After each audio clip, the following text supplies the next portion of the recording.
UHD quality video streaming, internet like a boss. SLT Mobitel Fiber. UHD quality video streaming, internet like a boss. SLT Mobitel Fiber. නව ටොමෙක්ස් වැල්ලම් සහ විසබීජ අවම කර දින 3ක් දක්වා toilet එක ෆ්‍රෙෂ්ව තමයි ටොමෙක්ස්.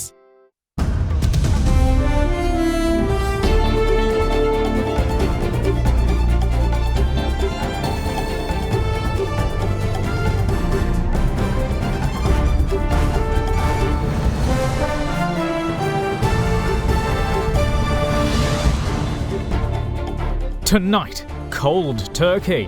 Top women business leaders share their recipe for Sri Lanka's economic recovery. All have to understand the problem because end of the day, it's our country. If the government sector and the politicians start change for a country agenda, there'll be a change. They have to explain to the people, yes, there is a problem and we should all take it into our heart and reset our lifestyle.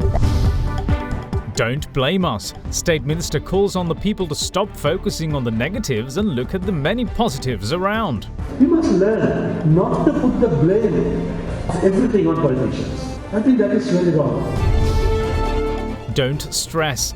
Litro issues an official communique comprising sufficient gas supplies to consumers as shortage fears grow. A long time coming. The long-awaited education sector salary circular finally sees the light of day. All that and much more coming up on First at 9. This Thursday, the 6th of January 2022. නැවුම් කුළුබඩු 12ක එකතුවකින් no biryani mix. Restaurant රසට බිරියානියක් දැන් ගෙදරදීම. From AdaDerana, this is AdaDerana First at 9. Live from Studio 24 in Colombo. Good evening, welcome to First at 9. I'm Dhammike Kanayaka. Now, a panel of Sri Lanka's most influential women business leaders today called on the government to deal with Sri Lanka's economic woes by embracing a country-centric agenda and by talking to the people about the hard measures needed to pull the country out of its current situation. Speaking to Indiviri Amwatha on our current affairs program at Hyde Park on AdaDerana 24, they added that this must include weaning the country off from what they term the vicious cycle of subsidies that has held the country back and handicapped its economic growth.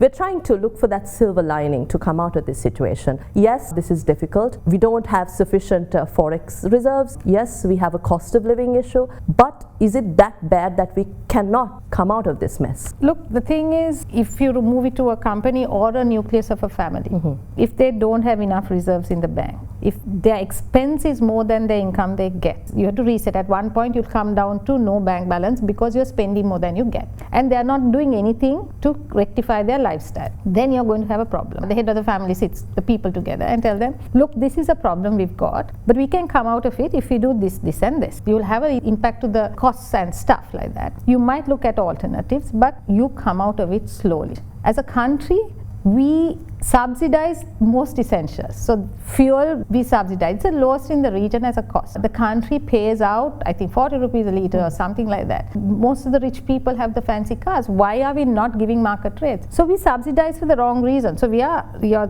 curtailing expenditure and we are subsidizing when you don't have a bank balance. The solution for that has been, for the longest time, successive governments going in borrowing to pay debt. When you come to no reserves with COVID, you have to come back and reset. For example, back to the government, opposition, people, private sector and government servants all have to understand the problem because end of the day, it's our country. We are Sri Lankans. We have kids. If you want to leave a country or economy for our kids to thrive in, we should forget petty things and saying this is wrong. We know these things can't be changed overnight. These are facts. So you need to work on it. So you need to consume less. You need to stop subsidies. I was glad that, yes, you see gas prices going up, but factually everything has to go up. But if you talk about the lowest tier in society, the underprivileged, does that work well for them? No, it wouldn't. They need to understand economically by giving these subsidies you can't sustain. So you unlock these inefficiencies. However, we all have to do things and be responsible for the next 2 years. How do we socially be right by them? So it may be that all of us contribute to the lower income people to make sure that they have their essentials in some way of, even if it's a handout or whatever, even the person who can afford has to do it. Socially we have to do things what's right for them. But don't mix it through the economy. In the meantime, Chairman of Women in Management Dr. Sulochana Segera believes that for Sri Lanka to change, The government needs to shed political and unionist agendas and adopt a country agenda instead for any progress to be made. Do you agree, as we turn to reset the economy, to cut down on handouts, subsidies? If parents are living a happy life, the children will look at it and parents are enjoying, why should not we? So same thing is happening in Sri Lanka. They think that politicians are enjoying. The government servants are getting their salaries, whatever has happened. Then the private sector has to go through the taxes and super tax. Then these common people who need the help are the people who thinking that everyone is getting their portion. Why not us? We are trying to change the small person, but we are not trying to change the head of the house. So I think politicians also need to do something different. If the government sector and the politicians start changing, not for a political agenda, not for a union agenda, but for a country agenda, there will be a change. Meanwhile, chairperson of Jetwing Hotels Private Limited, Shiroma Kure, says that Sri Lanka's tourism has what it takes to get out of its current predicament. But leaders must not gloss over problems, but instead talk to the people. Talking about the tourism industry, after the Easter Sunday attacks and then the pandemic hits the industry, part of the forex crisis is because we don't have revenue from the industry. But can we come out of this? We came out of the Easter bomb fairly well and quickly. But when pandemic hit, we knew by April that this is going to be long term. And we got hold of all our people and explained to them the situation. Even in the 30 years of war, ever had pay reduction. But first time in the history of our company, we did take. And they understood it when we explained to them. December figures were good, nowhere near what we would have liked. Sri Lanka in the best year had about 250,000 coming in December. This December we would have had about 70-80,000, so it's about a 30%. And if that 30% continues for the next 3 months, most companies can come out of this situation. I think our leaders should also not gloss over problems. They have to accept it and they have to explain to the people, yes, there is a problem, and we should all take it into our heart and reset our lifestyles, and we will all understand. නියම ක්වලිටියට හැදෙන අලුත් ටියාරා රස පදමට අලුත් වෙලා. State Minister of Urban Development, Waste Disposal and Community Cleanliness, Dr. Nalaka Godeheva, says that it is unfair that people place the blame for the country's problems on politicians. Speaking at the 2022 National Urban Planning Conference this afternoon, the State Minister noted that Sri Lankans should appreciate the positives they have right now and work towards rebuilding the country the way Europe and Japan did in the post-World War years. Look at the current situation in this country. A lot of people seem to be unhappy. They're critical. When you meet in a forum, all discussions are of negativity. They talk about things going wrong. But they don't discuss what is right in the country. They don't discuss what went right, particularly during the last 2 years. We do not talk about the highly successful vaccination program that this country undertook. Even today, look around how many countries are closed in this region and elsewhere. Is this something that we should appreciate? Is this something that we should be happy about? Talk about safety aspect. When you talk about high living standards, one of the most important things in talking about high living standards is the safety of the environment, the security aspect. What was the situation in this country sometimes back? That's just 3 years ago, 2 years ago. We were a country which was affected by terrorism once again, religious terrorism. Innocent people were killed. We were not safe. Do we have that problem now? Are we scared anymore? Haven't we brought national security back? We don't talk about those things. We don't appreciate what we've got. Today, farmers grumble about fertilizer. Yes, I agree. That could have been a mistake perhaps. Trying to introduce organic fertilizer overnight is not something that we advocated. Somebody tried to do that. It didn't work. People complain about that. People talk as if the world has fallen because of that decision. But the farmers, how many things they got? Think of the prices that they were getting. And the farmers were asking him, so give us 40 rupees per kilo. Because they were getting about 25. And as soon as the president came to power, he guaranteed 50 rupees per kilo. Look at Europe, look at Japan, look at China. Haven't all these countries gone through very difficult periods in their past? Second World War ruined most of these countries. But within a very short period, they bounced back. Because the people did not wait complaining about the governments. They fought back, they worked hard, they worked with commitment. The countries bounced back. So therefore, I think in this country also, we must learn not to put the blame of everything on politicians. I think that is really wrong. Former Prime Minister Ranil Wickremesinghe has called for an adjournment debate following President Gotabaya Rajapaksa's address to the House on the 18th of January, pursuant to Article 33A of the Constitution. Wickremesinghe had written to both the Speaker of Parliament Mahinda Abeyewardene and Leader of the House Education Minister Dinesh Gunawardene in this regard. He explained in his letter that an adjournment debate has been a practice that has been followed since the 1978 Constitution came into force. The President prorogued Parliament from midnight on the 12th of December 2021 through an extraordinary Gazette notification by virtue of the powers vested in him by Article 70 of the Constitution. The next session of Parliament is scheduled to be convened at 10 a.m. on the 18th of this month. Accordingly, the UNP leader has requested the Speaker to allocate the 19th and the 20th of January and, if necessary, the 21st for the adjournment debate after consulting political party leaders. And moving on with other local stories, Litrogas Lanka has issued a statement reassuring consumers of a steady supply of LP gas as fears grow of a longer wait for domestic cylinders. The statement revealed that 220,000 cylinders have been supplied to the market in the past 2 days and that production and supply have been streamlined as well. In the market, Litrogas Lanka Limited has issued a special statement offering assurances of customers on ready gas supplies. The statement issued by the company today says that it has already taken immediate measures to streamline production and distribution of domestic and commercial liquefied petroleum gas cylinders. It also says that the production capacity of LP gas cylinders at present has also been increased, with 220,000 domestic gas cylinders released to the market within the past 2 days. The statement added that those cylinders will be delivered to customers as soon as possible. The company said that it has made every effort to supply a maximum of 90,000 to 100,000 domestic gas cylinders to the Sri Lankan market on a daily basis to meet the daily LP gas requirement in the coming days. Accordingly, the company has informed the consumers that the current shortage in the market will be eliminated in a short period of time. In the meantime, a gas explosion was reported from a leading hotel in Colombo. The explosion has caused minor injuries to a hotel employee. According to media reports, the Kolpeti police revealed that the reason for the explosion was a gas leak in the main kitchen.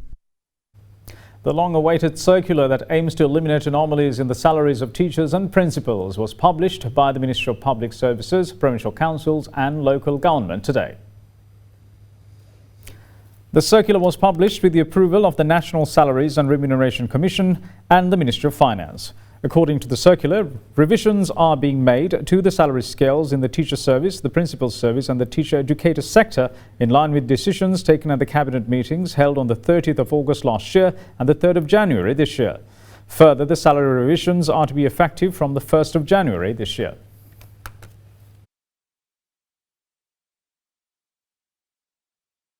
Now, with schools set to head towards a full normalization of education activities, the Health Ministry is set to begin its vaccination program for students between the ages of 12 and 15 from tomorrow. Meanwhile, health authorities are once again urging the public to go out and get the booster dose, as reports of low enthusiasm are stoking fears over the Omicron variant in the country.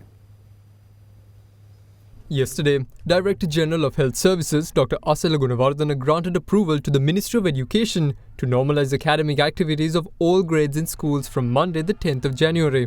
This will allow schools to operate under maximum student capacity.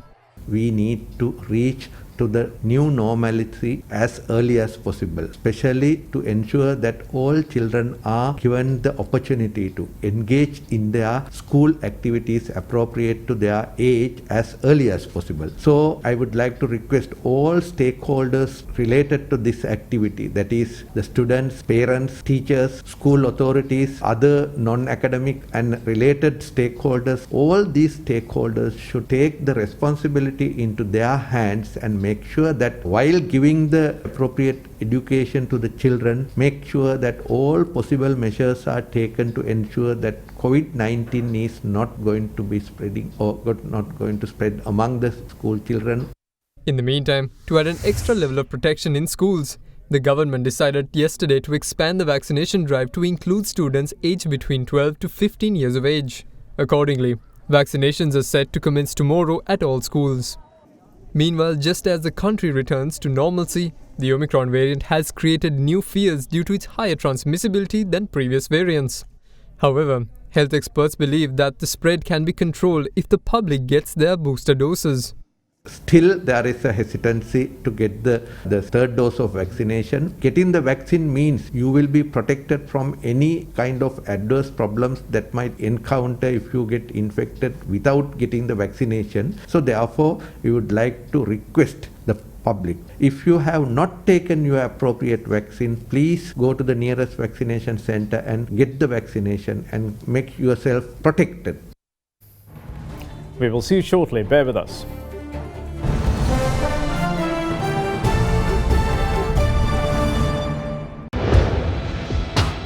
Big 3.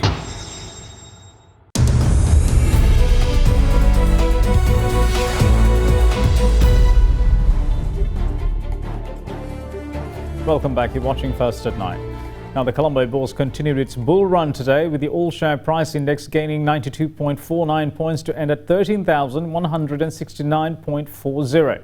Meanwhile, the S&P SL 20 index of more liquid stocks also ended up at 4,515.09 after gaining 34.94 points. Market turnover for the day was 9.4 billion rupees. Now, here's a brief report on today's market performance. So today, markets saw a little bit of volatility, however, still managed to close in the green zone for the 7th consecutive day. So today, diversified financial sector played a major role in moving the index up. Despite the bullish sentiment, both turnover and number of transactions were lower compared to yesterday, with turnover recording at 9.5 billion and trades recording at 66,550. When talking about the index movement, index opened with an uptrend, hitting an intraday high of 13,243. However, shortly index fell to an intraday low of 13,049, thereby recovered gradually with volatile movement as investors engaged in a bull rally. Subsequently, index closed for the day at 13,170 levels, gaining 92 points for the day. Turnover of 9.5 billion was mainly led by a joint contribution of 50% from diversified financials and food, beverage and tobacco sector counters. The rupee, meanwhile, maintained its unchanged rate of 202.99 cents against the US dollar today as well. Now let's take a look at how the Sri Lankan rupee fared against other major currencies during the day.